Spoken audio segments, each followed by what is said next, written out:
It's an ethic that we, in our modern society, we are constantly trying to find out what is authentic for us. When I hear the word nostalgia, I thought the personal acknowledges admits that China so China's Okay. One thing we discuss about is link to culture. Paul described in the page 390. And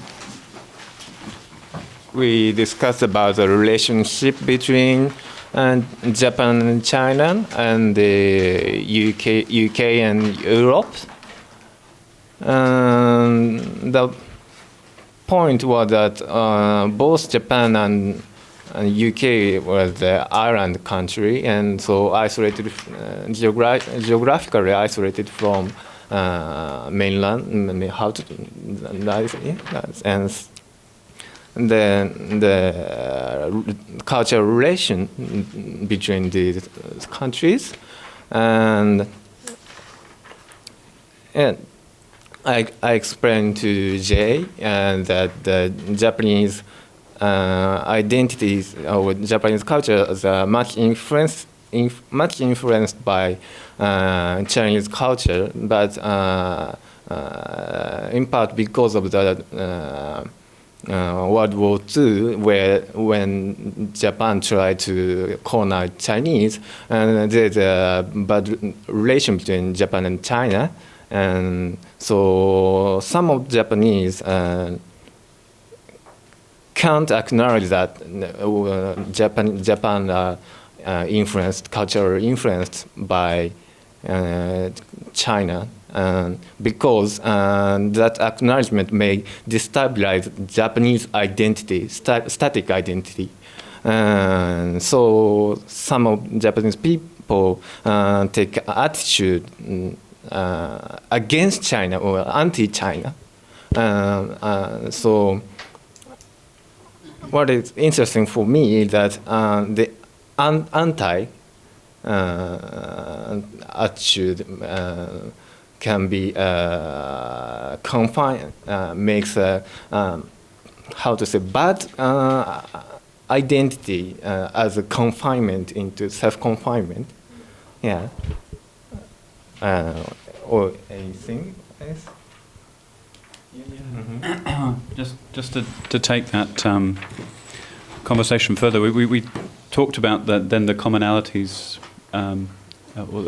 similar situation in the relationship between the UK and Europe, in particular Germany, particularly given the English language and its origins, in the same way that China and Japan are linked through language. We sort of worked that through to talk about the sort of the functionality, if you like, of having a sort of a static image. So that on the one hand, you've got a stable and static image of cultural identity, and on the other hand, you've got a very rapidly changing, unstable one. And there's a certain functionality to having a static symbol, if you like, of a culture, because then it can be exchanged. It has stable value that can be exchanged. And that we talked about the anxiety if that culture or representation of a culture is seen to change too quickly, because it then becomes difficult to relativize in terms of exchange. We're not sure what we're exchanging with each other anymore. So that's kind of where we took that. And we used an example of the boiling point of water.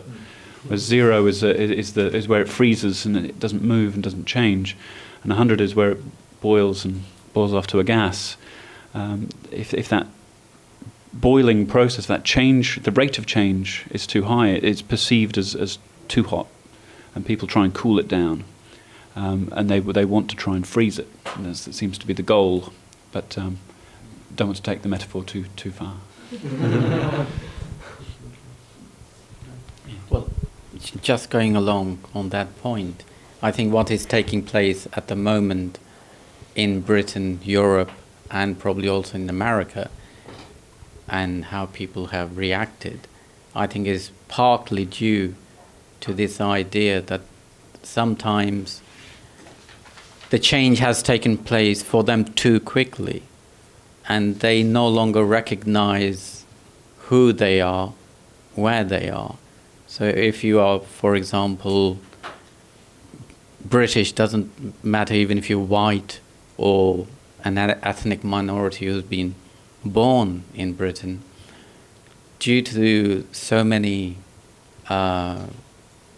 immigrants coming in a very short period of time, it makes you feel anxious because you no longer recognize the place you call home, or the people around you. And again, it's this point of if something happens too quickly. I'm sorry, question. Are you referring to a certain time period? British American? No, you at present day, Okay. but in any period of history, when there is an influx, there's always a reaction. So I think what we are seeing now isn't anything different. It's happened in the past before, but we tend to forget very quickly previous migrations. And I think that's humans are not very good at learning from the past. I want to add some things to the discussion which we had. So because of the dramatic change, we cannot expect constant benefit from which we can usually get. But about science, because I'm studying about cognitive psychology, so I have to be using statistic calculation. Then, for example, yesterday I did the calculation by using computer, statistical calculation. Then I felt much safety because the relations between the symbols, which is very static. So I feel I can expect what happened, and the computer gave me the result, which is beneficial for me. Then, which was beneficial. So I felt safety because of the static relations. I think if anybody wants to respond, they can. Are you saying, excuse me, Shunsuke? Yeah. Are you saying that you yourself think that kind of static relationship is better? Static relationship. I mean, stable, fixed. Beneficial because I can expect without anxiety. Without much consideration, I can expect some benefit. So you're saying that kind of fixed, stable relationship is a kind of solution to the anxiety inclusion? Yeah, kind of solution. One kind of solution for the anxiety. But the actual social situation cannot be such a thing. So I think another way to invent such a way of doing. But I think static situation is static thinking. Static relation. Static relation is one essential factor for solving the anxiety. Thank you. Just a question to you. This fixed might be then a kind of escape of reality, because reality is not static. Yeah. So about that. So about this point, I need some additional adjustment for my idea. For this idea. But I think even though you say that so the social is dramatic and changeable, but we as a human, we as animals have to think about the static relation, because so static relation should be considered. At least, I mean. Can you give an example, just maybe, of what were you calculating? What kind of statistics? for example, so I use the calculation of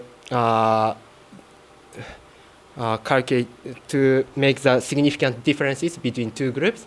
Then but the computer shows that there's no difference between the two scores. So what were the two groups? Two groups, control group and experiment group. But I did another calculation. I did the scoring. I did change the scoring. Then the scoring at the first, the scoring the difference is very small. But at the second calculation, the scoring I made the difference is much bigger. So of course. What were you studying, I guess? Educational psychology. So I did the teaching methodology from the aspect of cognitive psychology, and so I did assess the effect of my experimental intervention in the research. Then anyway, I did some in my hypothesis I did some additional intervention to other calculation. Then computer following my hypothesis, it reflects the result because it depends on the static relation in the statistical theory. Why do you ask? Is there a... No, I'm just. I wonder if sometimes we can use statistics to find out information about the world, and sometimes this can be accurate. And I think it's very important because I think if we only did philosophy, we wouldn't know anything about the world, probably, or not very much. But so I think there's a value in using statistics to examine a situation or something very specific. But I don't think statistics always captures the complexity of the situation and what's going on. But so that goes to Marinette's. Goes to Marinette's point about there being some circumstances in which stasis is desirable and possible, but other circumstances where stasis, well, for example, in the social world, where stasis is just never happens, and that everything is in constant change in relation to one another. So, and I think there's always a risk, if you like, that we can take the sort of the scientific way of looking at the world and superimpose it onto the social world, and imagine that these static categories can persist in our social relations. But just because it can exist in one domain does not mean that it can translate to another domain. I think that how many of you participated in the symposium on Friday when Paul May talked about? Okay, I think that what Shunsuke just brought up, the issue is really the two cultures which Paul discussed, the relationship between science and humanities. And I think that some of you have just described, in certain circumstances you need scientific data. In other circumstances we need something which Paul is talking about. But I think that we should question about the way we sort of connect these two words, because Paul's talk on Friday was to sort of raise issues. The relationship between science and humanities are not necessarily complementary, or whatever you can choose depending on the situation. Would you like to say something?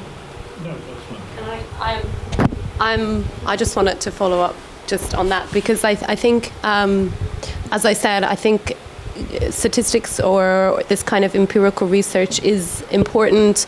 I think sometimes in the humanities, I think we undermine the importance of it, and I think we often sort of look down on it, or we have the reputation. But I think my worry with over-relying on empirical research is that we can think of groups as fixed. And I think this relates back to the paper, this idea that we might study a group of people and come up with a sort of statistical calculation of something about that group of people, and then we can think of them as homogeneous, but actually there's something much more rich and something much more complex that I think requires us to look a bit deeper maybe. But I don't think we should also stand back and think that it's not important, because I think it is important as well. Yeah. I agree with what Alison said, but even within the humanities, I think the kind of methodologies and the way we look at the reality don't have a grasp in its all complexity. I think we still need to look at this reality in a much more complex way that we are doing. Even we have reached a certain level of looking in different perspectives, we still need to. It's something that we still need to carry on doing in order to grasp even more different ways of to explain that reality. And I agree with you that we can work together with statistics and these other methods that they can together can combine a good quality to research. What did your table discuss in relation to paper? What did your table discuss in relation to paper? They just full discipline. I was talking about Heidegger. Oh yeah, or even before. So we begin. Okay. So our discussion began with our own experience. Like we began with the question of have we ever experienced the anxiety of exclusion or inclusion, which Paul has just presented. And then, well, yeah, we have talked about the kind of pressure of to be conformed with the standard society or culture in Japan. And then, well, Ryota said that, well, sometimes we or he can, well, decide not to be. Well, I'm sorry. Before that, Marionette just asked Marietta. Sorry, Marietta. Sorry, I'm bad with names. People, sorry. Well, so Marietta just said, posed a question: how do we Japanese feeling uncomfortable with the pressure of conformity react to that situation when it happens? And then Ryota said that yeah, he has an experience of deciding not to be in the group. So we just talked about the choice we make in the situation of feeling anxiety of exclusion, inclusion. And then what else? And then also we talked about the differences, the definitions of inauthenticity, which you were raising, Paul was raising in the presentation, and authenticity in the paper. Well, yeah, especially Kensuke clarified the point. And then what else? And also, there is also a point in which we are talking about inclusion and exclusion, and for some groups maybe we would prefer not to be part. Or, for example, if you were in a group and they are members of, for example, extreme, at least from my point of view, Ku Klux Klan, something like that, I would prefer not to be part of that group. So I would detach myself. So there is something about inclusion and exclusion. If you're excluding yourself from things where you don't belong to.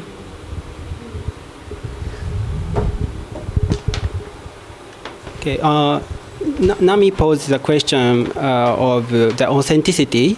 I think the authenticity in your presentation and the authenticity in this paper is a little different.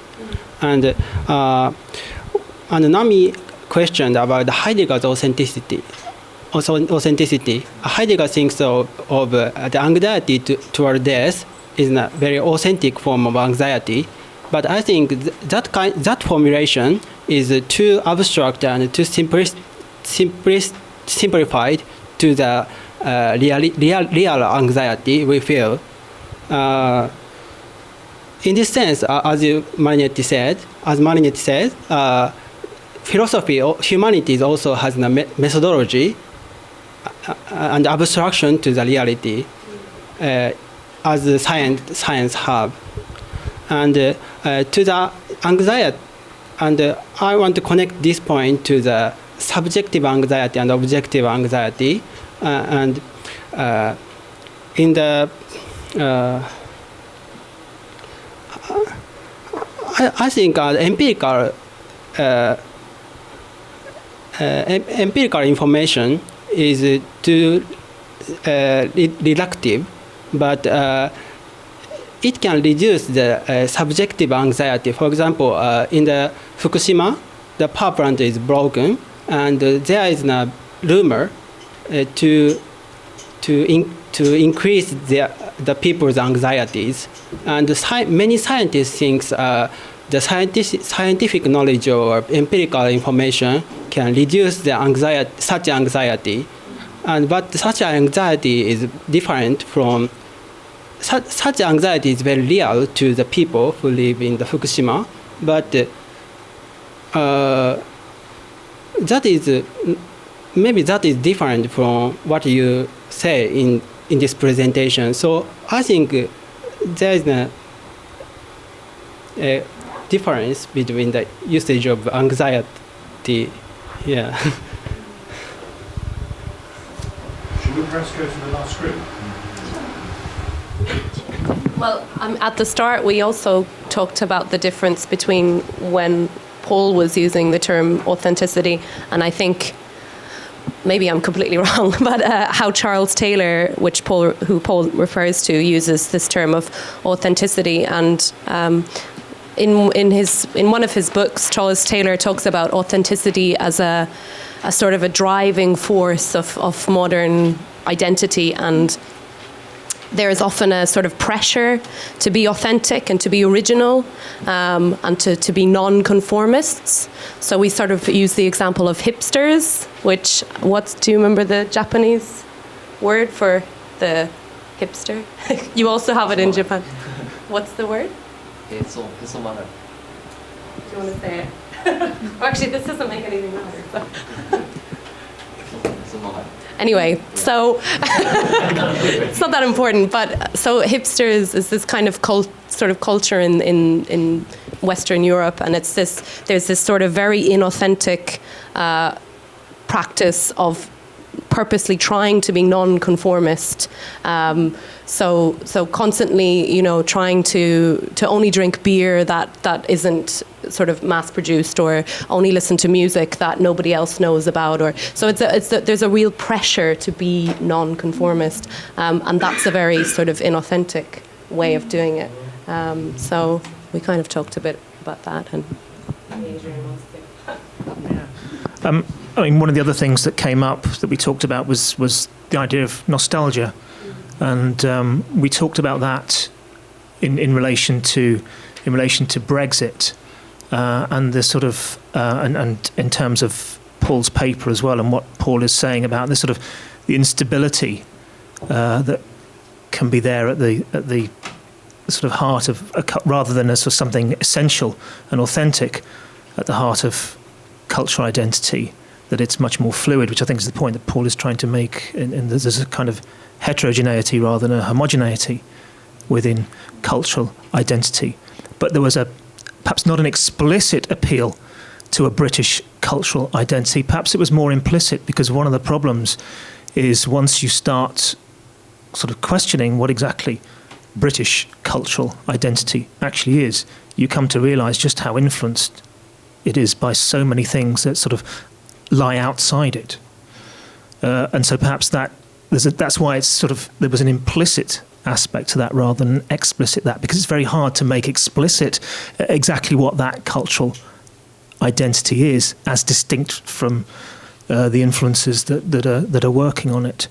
And we also talked at the end, and perhaps you'd like to say more about this, about nostalgia for a cultural identity, and whether in Japan, whether there are generational differences in terms of a nostalgia for a past, in particular, for example, in relation to, let's say, the place of religion in That there are differences there between the generations.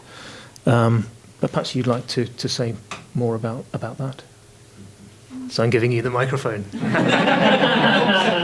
Sorry. Well, just that thing I said at the end about nostalgia, you were talking about the younger generation's attitude to religion in Japan and its place. In my opinion, not to believe a specific religion is the religion for almost Japanese, but we don't have we don't have a foundation, so it's difficult to say what is authentic. Yeah. Yeah.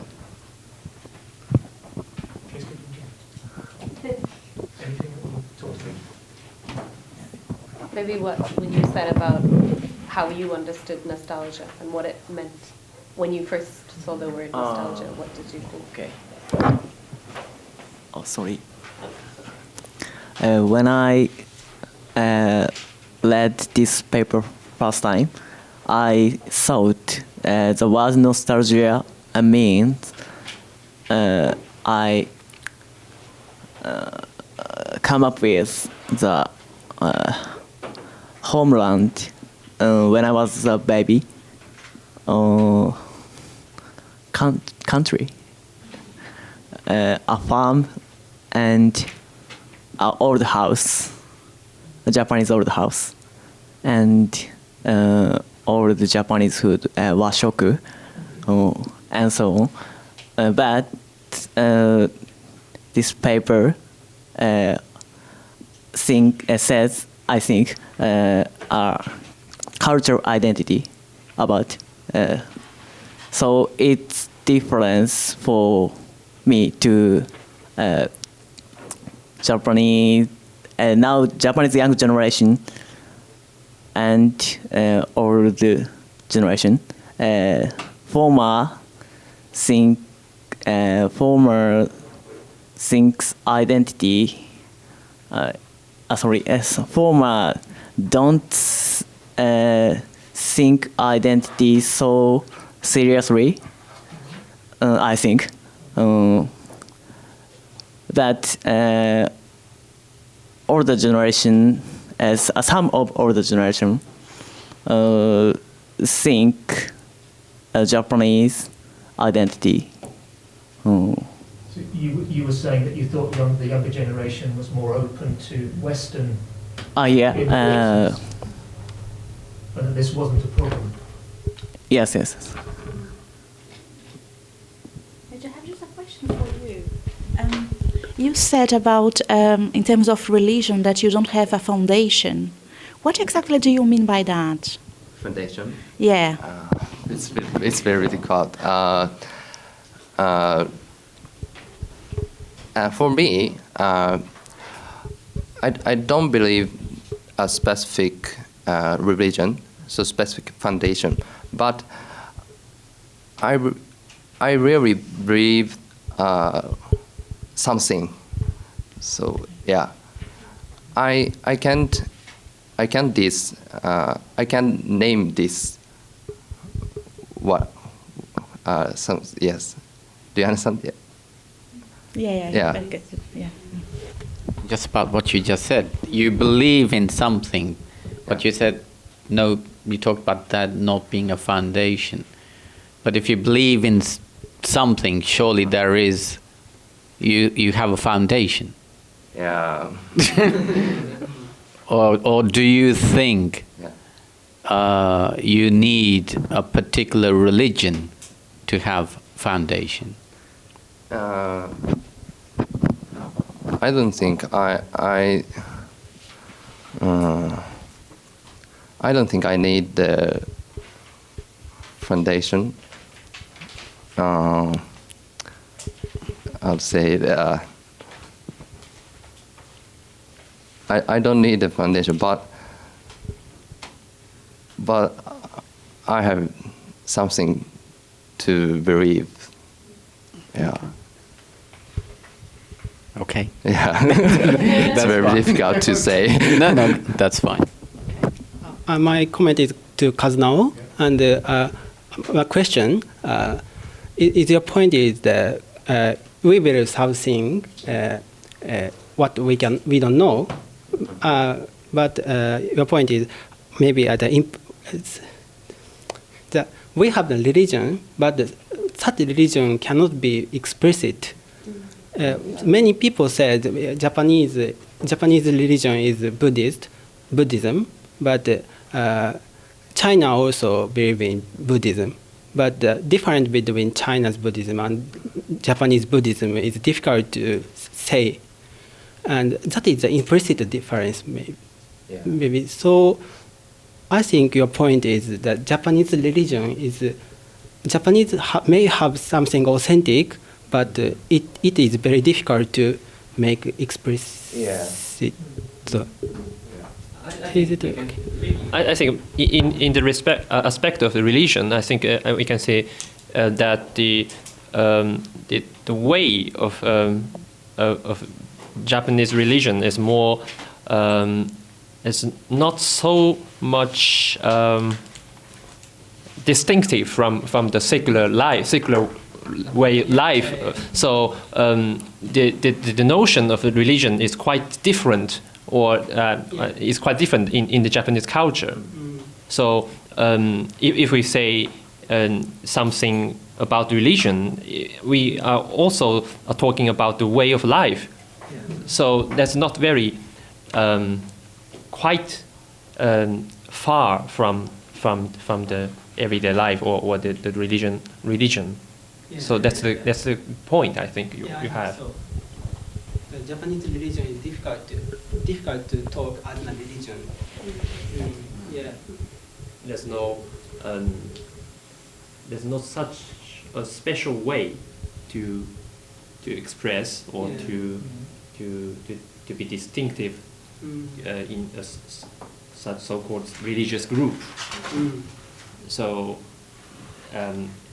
it's quite different for Japanese to tell what is in a Western way of religion. Yeah. So it's not institutionalized, maybe? No, maybe. Maybe it's something related to the etymology of the word in terms of religion, religare, reconnection. Reconnection to depends on faith-based days. Yeah, could be a metaphysical God, it could be a nature, it could be different ways of you to reconnect with what's meaningful for you. Okay, so shall we stop here now?